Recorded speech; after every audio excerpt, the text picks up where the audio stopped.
रेवाड़ी जिले की बावल विधानसभा सीट से मौजूदा विधायक और सरकार में कैबिनेट मंत्री डॉक्टर बनवारी लाल ने लगातार तीसरी बार विधानसभा चुनाव लड़ने की ताल ठोक दी है।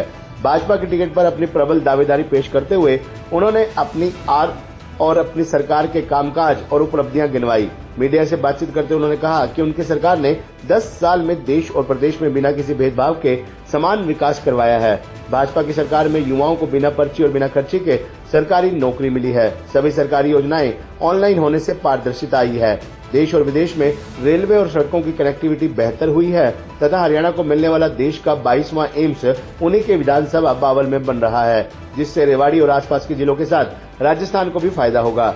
डॉक्टर बनवारी लाल ने कहा कि उन्होंने भी अपने विधानसभा क्षेत्र बावल में चहुमुखी विकास कराया है। बावल में विकास के काम गिनाते हुए उन्होंने कहा कि बावल में अंतर्राज्यीय बस स्टैंड, बावल में फ्लाईओवर, बिजली सब स्टेशन, वाटर वर्क्स और नया मिनी सेक्रेटरीट बनकर नया बावल बनाने का प्रयास किया गया है। टिकट मिलने से पूरी तरह आश्वस्त नजर आए डॉक्टर बनवारी लाल ने कहा कि पार्टी हाईकमान की ओर से जल्द ही टिकटों की घोषणा कर दी जाएगी और प्रदेश में तीसरी बार भाजपा की सरकार बनेगी, जिससे विकास को और गति मिलेगी। तो शीर्ष नेतृत्व को ये फैसला करना है टिकट का, और टिकट मिलेगी तो निश्चित तौर पर तीसरी बार चुनाव लड़ेंगे। और जिस तरह से भारतीय जनता पार्टी की सरकार ने सबका साथ, सबका विकास और बिना भेदभाव के, बिना इलाकावाद के पिछले 10 साल के अंदर जो काम किए हैं, डेवलपमेंट किया है और एक व्यवस्था परिवर्तन का काम भारतीय जनता पार्टी की सरकार ने किया है। बिना पर्चे, बिना खर्चे के योग्यता के आधार पर जो नौकरी देने का काम किया है सरकार ने, बहुत ही सराहनीय काम किया है। और इस क्षेत्र में हर भर्ती के अंदर बच्चों का नंबर आता है, तो ये बड़ी अच्छी बात है। दूसरा, सभी सर्विसेज को, सभी सेवाओं का ऑनलाइन करके गरीब आदमी को घर बैठे उन योजनाओं का लाभ देने का काम भी सरकार ने किया है। और उससे भ्रष्टाचार भी कम हुआ है कि सीधा पैसा बेनिफिशरी के खाते में जाता है, बीच में कोई बिचौलिया नहीं होता, कोई बीच में भ्रष्टाचार नहीं होता। तो सरकार के बहुत अच्छे काम ये हुए हैं।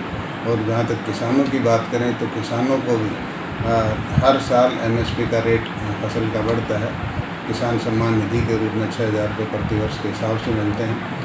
और किसान को खेत से बीज से लेकर बाज़ार तक की चिंता सरकार करती है।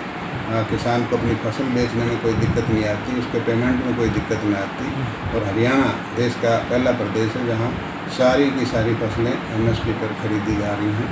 और इस बार किसानों का बारिश कम होने की वजह से जो फसल के उत्पादन में जो कमी दिखाई दे रही थी, उसकी पूर्ति के लिए भी 2,000 रुपये प्रति एकड़ के हिसाब से किसानों को बोनस भी दिया गया है। और इसके अलावा जो अभियाना था किसानों का, जो काफ़ी अंग्रेज़ों के टाइम से चला आ रहा था, उसको भी सरकार ने माफ़ करने का काम किया है और आगे नहीं लगेगा, ऐसा भी फैसला सरकार ने किया है।